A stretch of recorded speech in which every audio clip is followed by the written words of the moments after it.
Après Pierre Friedenreich et le sport, place à l'histoire, contemporaine, on pourrait presque le dire, puisque finalement, des vrais protocoles des sages de Sion, eh bien, il en est toujours question aujourd'hui. Donc, on va en parler avec notre ami Jonathan Simon-Selem, qui est consultant en communication, mais qui est surtout auteur de 2 livres, Charles de Gaulle et l'antisémitisme. Il y en a même plus, oui, c'est ça, Charles de Gaulle, les vrais protocoles des sages de Sion, un livre sur Chaim Weizmann qu'on a ici, et un autre livre aussi qui est paru l'année dernière en anglais sur Max Nordau.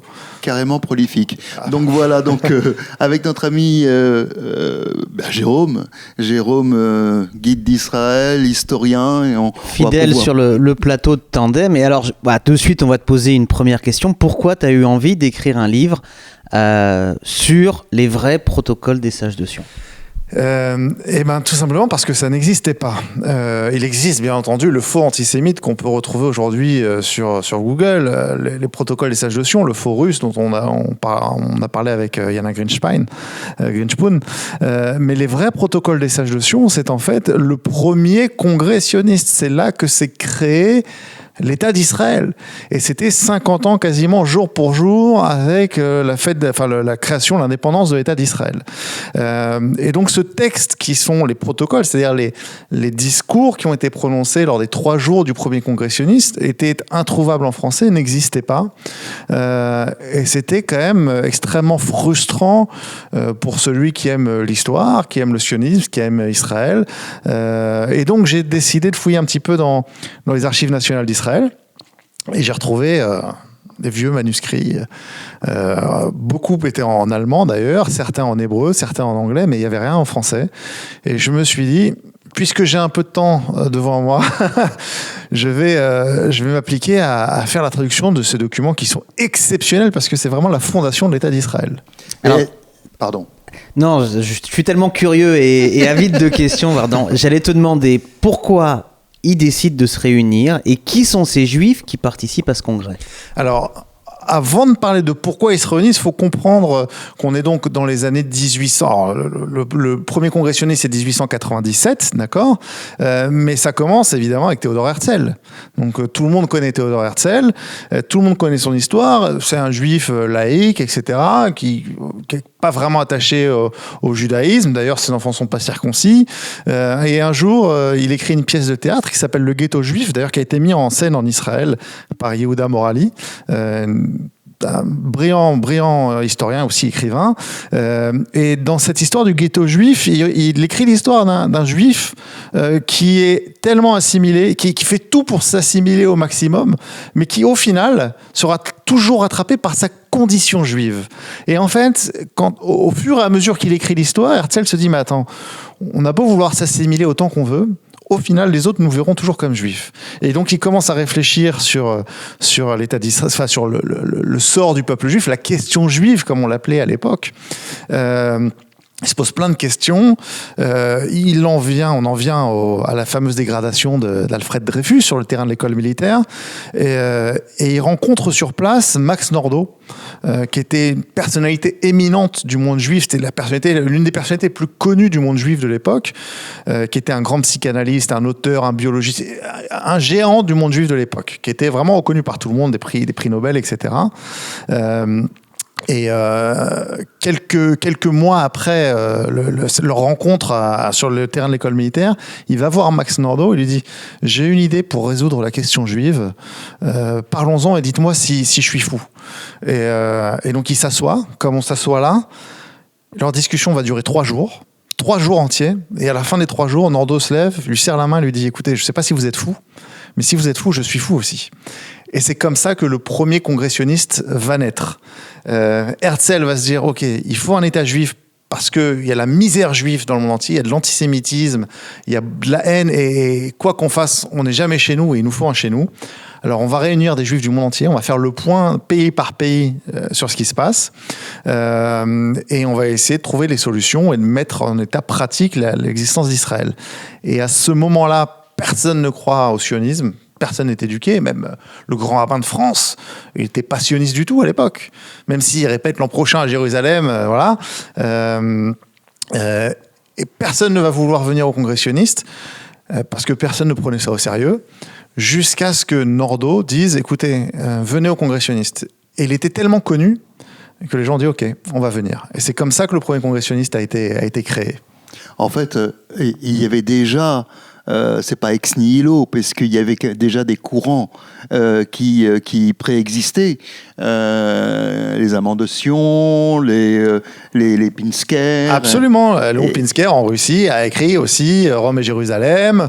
Et voire même Zev Jabotinsky qui dans des petits journaux où il va commencer à écrire, finalement, n'envisage pas d'aller nécessairement en Palestine de l'époque, sous l'Empire ottoman, mais en tous les cas, prend à cœur déjà ce premier pas d'émancipation juive qui doit finalement se prendre en main, C'est vrai. Alors, l'idée du sionisme, c'est un mot vraiment qui est inventé par Herzl.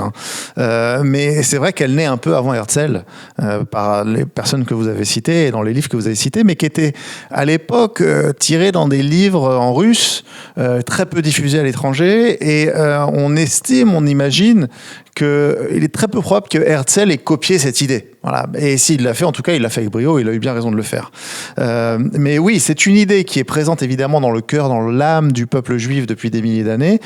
Et la force d'Herzl et des gens qui l'ont entouré, c'est de l'avoir mise en pratique. C'est-à-dire que vraiment, pour la première fois, et ça a eu énormément d'écho justement auprès des juifs russes qui avaient déjà entendu parler de ça, alors que les juifs d'Algérie, les juifs d'Angleterre, les juifs de France n'étaient pas du tout éduqués au sionisme, mais aussi parce qu'ils étaient bien comme un juif en France. Vous voyez ce que je veux dire ? Il n'y avait pas de... J'allais te dire, 15 ans avant, on a le début de la première Alia et 25 000 juifs qui viennent s'installer pour travailler et vivre en Israël, qui est quelque chose de nouveau, de révolutionnaire dans la montée en Israël. Précurseur à Herzl. Donc, on cristallise Herzl sur cette figure de père du sionisme, mais c'est vrai qu'on a de différentes manières déjà des mouvements sionistes qui s'appellent pas comme ça. Ah, complètement. Mais encore une fois, Herzl va prendre un lead diplomatique, politique, c'est-à-dire qu'il va aller à la rencontre des chanceliers allemands, des Anglais, du pape. Par exemple, exactement, du pape ou même de l'Empire ottoman, du sultan, ouais, exactement. Ouais. Donc il va rencontrer ces personnes-là. Il va jouer un rôle politique et diplomatique essentiel. Et d'ailleurs, si vous allez en Israël, il y a un petit village qui s'appelle Mikvé Israël, à côté de Holon, là où il y a aujourd'hui le lycée français. Vous avez aujourd'hui la fameuse statue de Herzl à côté du chancelier allemand qui visitait à l'époque aussi, qui était venu en visite ici. Donc oui, il y avait... Alors, pardon, souvenir de guide touristique, mais il y a une très belle anecdote sur cette rencontre, où effectivement, voyage officiel de Guillaume II qui vient en Israël, Herzl en profite pour aller le rencontrer. Une photo est faite, mais la photo est loupée, puisqu'on ne voit pas Herzl qui serre la main au chancelier allemand. Et ils vont faire un Photoshop de l'époque à la fin du 19e siècle, un photomontage, en regroupant deux photos pour qu'on ait l'impression qu'effectivement, il y a bien Herzl qui serre la main, qui salue le chancelier allemand. Et c'était une rencontre très fructueuse, puisque le chancelier allemand était relativement en faveur de l'idée d'un État-nation, un foyer pour l'État-nation du peuple juif. Donc c'était une bonne chose, mais c'est vrai qu'Herzl s'est démené, il a cherché des solutions, il s'est demandé est-ce que vraiment il faut que ce soit en Palestine telle qu'on la connaissait à l'époque, ou est-ce qu'on peut prendre une solution de rechange au moins temporairement, pour subvenir aux besoins des Juifs d'Europe de l'Est et de Russie, qui vivaient un cauchemar. C'était des pogroms. Exactement. Et enfin, ils sont régulièrement qualifiés de schnorreurs. C'était des vrais mendiants. Ils vivaient même le sol, les toilettes dans la cuisine. Donc c'était une catastrophe. Et d'ailleurs, quand Herzl et Nordau vont rencontrer le grand rabbin juif de France à l'époque, parce que les deux vivaient à Paris, Herzl et Nordau. Il lui parle du sionisme, bon, il le prend un petit peu de haut, etc. Il lui dit, mais vous savez, si vous, en France, vous le faites pas pour vous, le sionisme, faites-le pour vos frères juifs qui vivent en Europe de l'Est et en Russie, qui, eux, en ont vraiment besoin. Et ça va faire évoluer un peu le discours et les mentalités. Combien de temps il dure ce congrès ? Alors le premier congrès, alors il y aura des congressionnistes quasiment tous les ans. Sur les premières années, c'est tous les ans. En général, c'est 3 jours. La plupart du temps, les premiers congressionnistes sont à Bâle, donc en Suisse, à la frontière franco-suisse. Et à l'époque, il y a une anecdote qui est formidable, qui est d'ailleurs dans les vrais protocoles des sages de Sion. Il y avait une procession chrétienne. Alors ça se passait, je ne sais pas si vous connaissez Bâle, il y a cette fameuse photo à Bâle de Théodore Herzl sur le balcon de l'hôtel des Trois Rois, d'accord ? Et d'ailleurs, c'est une chambre qu'on peut aujourd'hui visiter. Si vous allez à Bâle, vous pouvez demander à la visiter. Et le congressionniste se tient dans la salle du casino, le bal du casino. Et il y a une procession chrétienne qui passe devant la salle du casino. Une procession chrétienne qui n'existe plus aujourd'hui, mais qui était très très populaire à l'époque. Et les gens passent devant la salle du congrès. Et évidemment, tout le monde s'attend un peu d'antisémitisme, comme il y en avait un petit peu partout. Sauf que là, les chrétiens chantent « Vive Israël! Vive les Juifs !» Et là, vous avez les 200 membres du congressionniste qui se mettent à pleurer et à applaudir. Et ça a été un événement fondateur pour les Juifs de voir les chrétiens qui soutenaient le sionisme. D'autant plus fondateur que les courants étaient nombreux au sein même de ce congrès, où on disputait même d'ailleurs la place de leader à Herzl, la place de... chacun voulait finalement être vizir à la place de... C'est vrai. Alors, au tout début, c'est vraiment Herzl qui a pris le lead, tout à fait naturel. Après, évidemment, il y a eu plusieurs courants de pensée qui sont nés. Il y a eu ensuite Echad Ha'am aussi, qui était déjà un peu plus à gauche que les autres, le grand philosophe, écrivain israélien, poète, etc. Et il y a eu vraiment des divisions. Les vraies grosses divisions ont commencé à l'époque, un petit peu plus tard, de la proposition sur l'Ouganda. Le fameux plan Ouganda. Le fameux plan Ouganda, dont ni d'ailleurs en soi Herzl ni Nordau ne voulaient pratiquement. Mais en fait, ce qui se passait, c'est que les Anglais ont offert l'Ouganda. Herzl ne pouvait pas refuser aux Anglais, puisqu'il avait un rôle de diplomate. Il ne pouvait pas dire, écoutez, je la rejette de facto.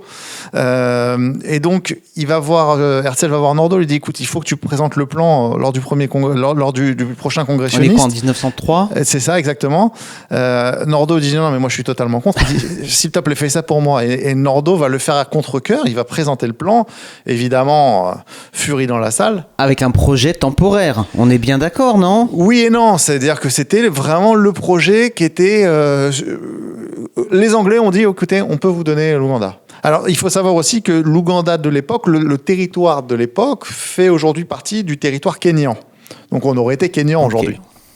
Donc c'est assez rigolo. Mais donc il va présenter ce plan. Évidemment, il y a des luttes incroyables parce que tout ce qui est juif d'Europe centrale, Europe de l'Est, Russie, disent non, mais si on veut un État juif, il n'y a qu'Israël, il n'y a que la Palestine, quoi. Et il y en a certains qui sont quand même extrêmement minoritaires qui disent bon, pour sauver les Juifs de Russie, il faut peut-être avoir un autre plan. Finalement, évidemment, ce sera rejeté. D'autres plans seront étudiés, dont un à El Arish, donc à la frontière, à quelques kilomètres de Gaza, aujourd'hui, du côté égyptien. Il va y avoir même des études de contremaître. Herzl va se rendre à El Arish avec le gouverneur d'Égypte à l'époque, avec les Anglais, pour étudier la faisabilité d'un État juif à El Arish, donc juste à côté de Gaza, à l'entrée d'Israël, quoi. Et tout le monde sera d'accord. Ils vont être menées des études hydrométriques pour savoir si, d'accord, c'est bien beau de dire on va installer 1 million de personnes, mais est-ce que vous allez avoir de l'eau ? Et quand ils ont vu qu'ils n'allaient pas pouvoir apporter suffisamment d'eau pour tout le monde, ils ont annulé le projet, mais il était parti pour se construire là-bas. Incroyable. Et c'est un projet qui est aujourd'hui complètement oublié. On entend parler du projet en Amérique du Sud, en Ouganda, et celui-là, on n'en entend pas parler. Et d'ailleurs, une autre anecdote, si vous me permettez, le projet ougandais était tellement fou et a tellement suscité des passions que ça a créé un événement qui a été le premier du genre en des centaines d'années.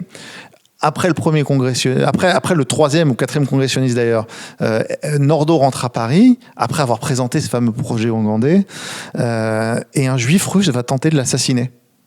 il essaie de lui tirer une balle dans la tête. Alors, il touche 2 autres personnes qui sont que blessées malheureusement. Enfin, heureusement. Donc, il rate Nordo. Ce juif russe, c'était un jeune juif russe qui a été un peu manipulé par certains groupes un peu radicaux de l'époque, qui étaient contre le projet ougandais. Mais immédiatement, dans la minute, Nordo lui administre son pardon. Il va même à l'hôpital rencontrer le juif russe qui est interné et il refuse de porter plainte contre lui. Donc c'était vraiment la première tentative d'attentat sur un juif par un juif, et c'était au tout début des années 1900. Mais en fait, quand je parlais de disputes déjà lors des premiers congressionnistes, je pensais aux disputes plutôt structurelles, notamment puisque j'évoquais tout à l'heure Jabotinsky, lui c'est l'idée d'une légion juive, d'avoir une armée, en tous les cas quelque chose qui va pouvoir défendre les shtetl, qui va pouvoir défendre, etc. Et donc finalement, et il viendra plus tard, mais on entend finalement des disputes qui se font aussi bien sur le plan militaire que sur le plan même artistique, culturel, que voire même identitaire, puisque il y aura un grand intellectuel séfarade qui viendra voir Herzl, veut voir Herzl et lui demander mais pourquoi vous ne nous demandez pas notre avis à nous qui vivons sur place, alors que voilà, on sait à qui on parle, on sait comment ça se passe dans cette région du monde, et il dira je n'ai reçu que la hauteur, un peu voilà, bon, pour pas dire le mépris. Faible considération, ouais. Faible considération. Alors, en effet, il y avait quelque chose comme ça. Il y a eu évidemment, comme dans tout mouvement, j'ai l'habitude de dire que le congressionniste, c'était un peu la vie du kibbutz, et qu'on discutait vraiment de la couleur des rideaux, de la moquette, etc. C'est-à-dire que premier congressionniste, la première journée va être consacrée à l'état des lieux de la communauté juive dans le monde. Donc, chaque représentant d'un pays, ça ne s'appelait pas la Bulgarie à l'époque, mais je ne sais pas, de Russie, de France, d'Angleterre,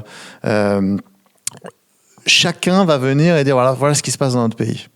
Et ensuite, ça c'est le premier jour. Deuxième jour, ils vont commencer à travailler sur ce qu'il faut faire, quelles sont les solutions. Et troisième jour, c'est la mise en pratique. Et donc, évidemment, il y a des votes, puisqu'il y a des délégués qui sont là, il y a des délégationnistes qui ont été nommés par leur communauté nationale, mais évidemment, il y a des désaccords profonds entre un juif de Russie qui a besoin urgemment de partir et un juif séfarade qui, à l'époque, en Algérie, au Maroc, ou même qui était déjà en Palestine, qui voyait les choses de manière totalement différente. Mais un des travaux, un travail très important qui sera mené par Herzl, ce sera toujours de revenir à ces juifs qui sont déjà en Palestine, qui mènent le travail et qui souffrent, et que personne ne voit, personne n'entend. Il n'y avait pas Twitter, vous voyez ce que je veux dire, on ne savait pas vraiment ce qui se passait. Il y avait encore la malaria, il y avait des problèmes avec les Arabes, les locaux, avec les forces occupantes. Donc il y avait vraiment un gros travail d'éducation à faire, mais évidemment, il y avait des désaccords profonds sur certains sujets. Dans la globalité, les votes sur ce qu'il faut faire, tout le monde est d'accord. Un des premiers votes qu'ils vont prendre, c'est de créer une banque nationale juive pour financer justement l'immigration, pour aider les colons à s'installer, à Zichron Yaakov, à Akko, à Jaffa, etc., etc., etc. Donc il y a vraiment quand même ce travail. Le gros du travail en commun est une très bonne chose. Et puis, sur certains détails, il y a quand même des luttes intestines. C'est très intéressant. On a tous entendu parler de Herzl, on a tous entendu parler du congrès de Bâle, mais rentrer dans le détail de ces pères fondateurs, des premières questions qui se sont posées il y a plus de 120 ans, et qui vont, effectivement, tu le disais, puisque Herzl, il a été actif 8 ans. Ouais. C'est extrêmement court, mais avec une empreinte qui va durer. Et effectivement, 50 ans après... 50 ans quasiment jour pour jour toujours, après le premier congressionniste, établissement de l'État d'Israël. C'est vrai qu'il a une empreinte indélébile sur l'histoire. Quand il meurt, c'est vraiment une catastrophe pour la communauté juive dans le monde, même si le congrès est repris de main de maître par David Wolfson, qui était le délégué des États-Unis à l'époque. Mais en effet, c'était très très important à l'époque. On raconte que des familles avaient les portraits de Herzl au-dessus de leur cuisine, que certains le voyaient comme le Mashiach qui était tant attendu.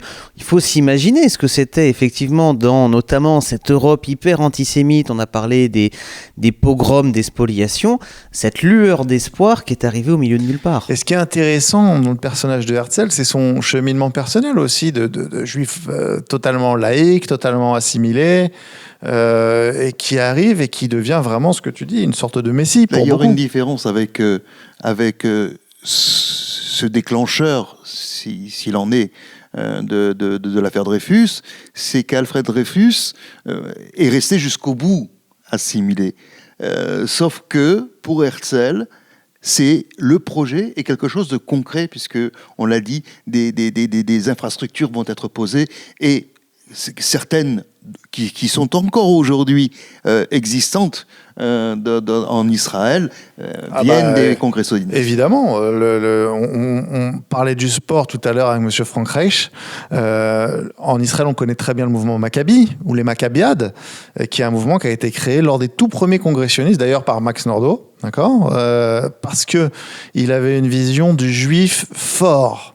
Et il pensait qu'il en avait marre de voir des juifs avachis, maigres, faibles, subordonnés. Et il disait, les antisémites nous voient comme ça, donc à un moment donné, il faut refaire du sport. Mettez-vous au sport, faites du sport. Et tout de suite, il a créé ce fameux mouvement Maccabi. Et d'ailleurs, aujourd'hui, il y a même des mouvements Maccabi en France, etc., etc. Et donc, toutes ces idées-là viennent de l'époque, déjà, 1800... Ça, Maccabi, c'est 1901, 1902. Mais déjà, dès 1897... tout ce qui est mis en place à l'époque arrive aujourd'hui. On parle du KKL. D'accord, le KKL, ça a été créé par le congressionniste. Les premières banques, les banques coloniales, enfin, tout ça, ça a été vraiment mis en place pratiquement par le congressionniste. Et c'est une vraie réussite. C'est-à-dire que c'est le premier mouvement d'autodétermination qui, en 50 ans, permet de voir la réalisation du projet de A à Z. Alors, évidemment, ça devait être désespérant. 1897, l'antisémitisme, on se réunit, on est 200 à Bâle, on n'a ni leader, ni argent, ni terrain à nous, et on parle d'un État juif. Faut être un petit peu fêlé, quand même. Mais l'histoire leur a donné raison. C'est quand même incroyable. Parce qu'en fait, faire naître on dit un juif, 3 opinions. Mais je veux dire, faire naître de cet exil bimillénaire, de la dispersion, finalement, l'unité nécessaire pour fonder un pays, c'est juste miraculeux. C'est une aventure extraordinaire. Oui, non, c'est un événement unique dans l'histoire. Et ils y sont arrivés de main de maître, non sans problème, non sans histoire, des anecdotes. Tu es guide en Israël, tu es historien, vous êtes historien, vous les avez entendus, vous les avez vus, c'est quelque chose d'assez incroyable. Et puis, il y a eu des dissensions, bien évidemment, et des projets qui ont divisé. Mais au final, ils se sont réunis pour le bien de tous. Mais encore une fois, il faut se remettre dans le contexte. C'est-à-dire que vraiment, quand Herzl parle des Juifs de France à l'époque, ou même il parle de la France, regardez dans le livre, il parle de la France des Lumières, il explique pourquoi les Français ont émancipé les Juifs. Et il dit... Ils l'ont fait, c'est très bien, mais ils l'ont fait pour de mauvaises raisons, parce que le Français, au fond de lui-même, il est antisémite. Il explique pourquoi le mouvement des Lumières aime les Juifs, mais il explique... vraiment, il rentre dans les détails de tout ça, et il a une vision sociologue, de journaliste, d'observateur, et de philosophe, évidemment. C'est vraiment quelque chose d'unique. Et quand on lit les protocoles, alors évidemment, il y a des parties qui sont un peu plus lourdes à lire. On ne va pas se cacher parce qu'à un moment donné, ils font le compte de nombre de personnes qui habitent dans tel pays ou dans telle région et le nombre d'argent qu'il faut lever pour pouvoir créer une organisation. Donc il y a des moments un peu plus compliqués, la vie du kibbutz. Mais sur les grandes lignes, premier congressionniste, c'est un guide de création d'un État. Et si On me demandait aujourd'hui comment est-ce que tu aiderais les Kurdes à créer leur État ou les Kabyles à créer leur État. Je leur disais, mais prenez ce livre. Tout est dedans, quoi. C'est la Bible de la création d'un État. Vous avez tout dedans de A à Z. La politique, la géopolitique, la diplomatie, les idées pratiques, la création des organismes gouvernementaux, intergouvernementaux, les associations, l'aide aux plus démunis, le déplacement des populations, la propagande. Ils appelaient ça la propagande. Parce qu'encore une fois, on ne parlait pas de sionistes à l'époque. Il n'y avait pas de sionistes. En France, il n'y avait pas de sionistes. Le grand rabbin de France, Zadok Khan, n'était pas sioniste. Et quand on lui dit « viens au congrès sioniste », il dit « non, je ne viens pas ». Et il va être sensibilisé petit à petit, mais pour plus la défense des orphelins qui sont en Palestine, des orphelins juifs qui sont en Palestine. Donc il va accepter de prendre une association. Et puis petit à petit, il va changer d'avis. Mais ils n'étaient pas sionistes parce qu'ils étaient bien en France. Et le premier combat de Herzl, ça va être de dire – non à l'assimilation. Non à l'assimilation. Et ça, c'est quelque chose, évidemment, qui est inaudible aujourd'hui. Vous dites ça en France, non à l'assimilation, c'est pas possible. Mais c'est quelque chose de bien spécifique au peuple juif. Il y a quelque chose, moi, que je trouve complètement paradoxal. On était dans une période où, après la guerre de 1870, donc la défaite française, la rivalité franco-allemande, mais qui n'était pas simplement franco-allemande, mais qui était aussi d'un empire qui se voulait sortir du verrou continental, l'Allemagne, et puis de l'autre côté, un empire qui existait, qui concurrençait l'empire britannique. Et dans cette espèce d'aléatoire, des juifs, un juif, mais des juifs avec Nordau et les autres, ont ce projet effectivement complètement fou. C'est ça qui paraît miraculeux. C'est-à-dire, c'est quand on ne se saisit pas simplement des fondamentaux qui existent, dit il y a ce paramètre, impossible qu'on fasse quelque chose avec de tels paramètres. Et voilà que ces gens-là renversent la table quelque part et ils vont. Et ils le font de manière extrêmement intelligente, c'est-à-dire que jamais il est très clair dans le mouvement sionisme qu'il ne faut absolument jamais trahir sa patrie. C'est-à-dire que même quand on va décrire l'état dans lequel se trouve une population juive en Russie, etc., on peut dire que ce sont des miséreux, on peut dire qu'il y a de l'antisémitisme, mais on ne fait pas ça contre l'empereur ou contre le chef d'État en fonction des pays, et on ne fait pas ça contre l'État dans lequel on vit. C'est-à-dire qu'on ne veut pas non plus mettre en danger les juifs qui y vivent déjà, mais on fait ça pour les juifs, pour les aider, pour les sortir de la misère, pour trouver une solution à la question juive. Puisque les juifs posent problème dans votre pays, on va les sortir, on va trouver la solution. Laissez-nous nous en occuper. Et c'est la première fois que des juifs disent « Ok, on a un problème pour vous, on va s'en occuper. Donnez-nous un petit bout de désert. On va gérer ça pour vous. » Et c'est ça qui est quand même formidable. Vraiment en partant de rien, sans un sou, juste avec une conscience politique et morale, avec une vision, parce que c'est ça qui a construit Herzl, c'est une vision. C'est ça qui fait un homme d'État. Même si Herzl n'a jamais été un homme d'État en soi, puisqu'il n'a jamais été président, il a la vision de l'homme d'État, du chef d'État. État juif ou État des Juifs ? Ah, ça c'est le problème du titre allemand, d'accord, puisqu'en fait Herzl a écrit évidemment exactement, qui est traduit parfois par État juif, parfois par État des Juifs. Moi, ce que j'en ressors, je suis incapable de faire la traduction moi-même depuis l'allemand, donc je vais pas m'immiscer dans le débat. Ce que j'en ressors, c'est qu'aujourd'hui, on est en 2024, et que quand j'entends État hébreu à la télé, ça me fait mal au cœur parce que nous ne sommes pas des Hébreux, alors que nous sommes juifs et qu'on pourrait très bien dire État juif. Même si c'est un État qui est ouvert aux druzes, aux musulmans, aux chrétiens, etc. Donc ça, c'est un État... Petit teasing parce qu'on va en parler dans quelques minutes. Ça c'est pour 2024. Mais bon, moi j'aime à penser que c'est l'État juif dans lequel il y a aussi des juifs. Parce qu'être juif, comme tu le sais, c'est pas qu'une religion. Mais en tous les cas, dans l'idée de l'État juif, on peut supposer la notion d'État-nation. alors que dans l'état des Juifs, effectivement, donc il y a quelque chose qui pourrait être, voilà, un petit peu, qui pourrait être similaire. Réducteur. Disons que l'état des Juifs, c'est réducteur, alors que l'état juif, c'est humaniste. Et l'état juif, ce n'est pas que pour les Juifs non plus. On le voit dans l'état d'Israël d'aujourd'hui. Mais c'est amusant parce que à l'époque, déjà, ils pensaient à plein de choses sur lesquelles il y a encore débat aujourd'hui. Il y a des exemples très, très concrets qui parfois, alors aujourd'hui évidemment après le 7 octobre on n'en parle pas, on n'a pas parlé ces derniers mois, mais ces dernières années on a entendu parler beaucoup en Israël du mariage mixte. Est-ce qu'il faut reconnaître le mariage entre un chrétien et un juif par exemple? Et ce sont des choses dont Herzl discutait déjà à l'époque. Et pour lui c'était évident qu'il fallait reconnaître un mariage mixte. Et d'ailleurs il en parlait avec Nordau. Il parlait énormément avec Nordau parce que Nordau, une fois encore, c'était un peu la lumière de tout ça, le génie. Et Nordau n'était pas marié avec une juive. Et c'est pour ça que Nordau a refusé de prendre la tête du congressionniste quand Herzl est mort. Il a dit non, mais moi je suis marié avec une non-juive. Si je reprends la tête du congressionniste, le congressionniste est mort. Donc il a laissé ça à Wolfson. Mais Herzl un jour va voir Nordau, ils ont une discussion. Et Nordau lui dit mais... ils vont jamais m'accepter, même moi en tant que secrétaire général du deuxième congressionniste ou du troisième congressionniste, parce que ma femme est non juive.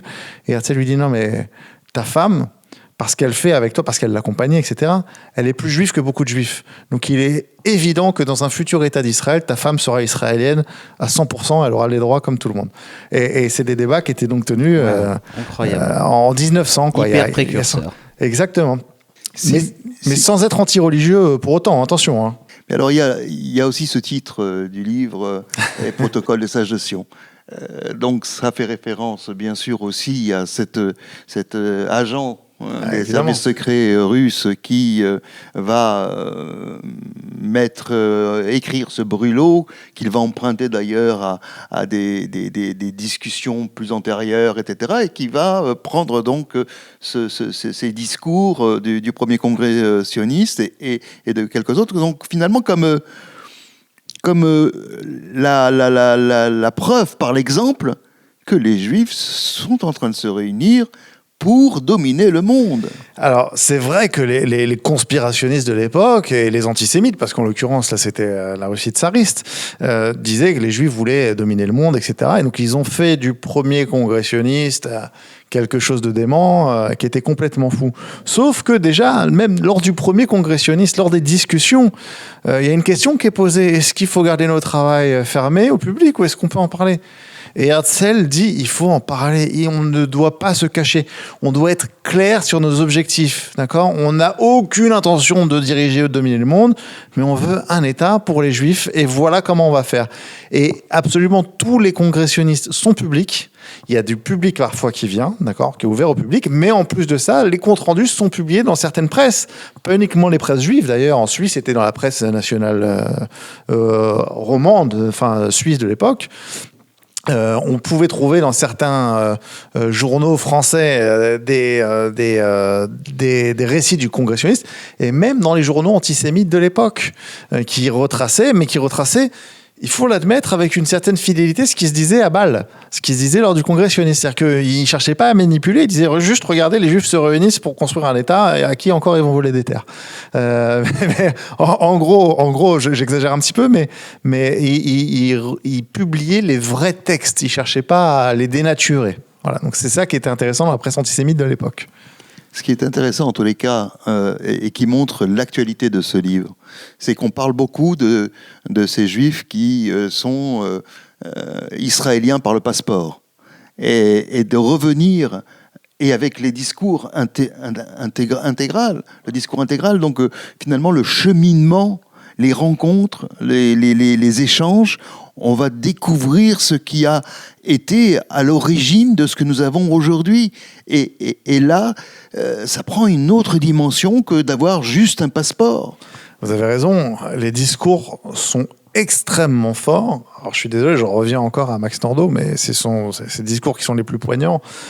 Et il en a un qu'il écrit en plein procès Dreyfus.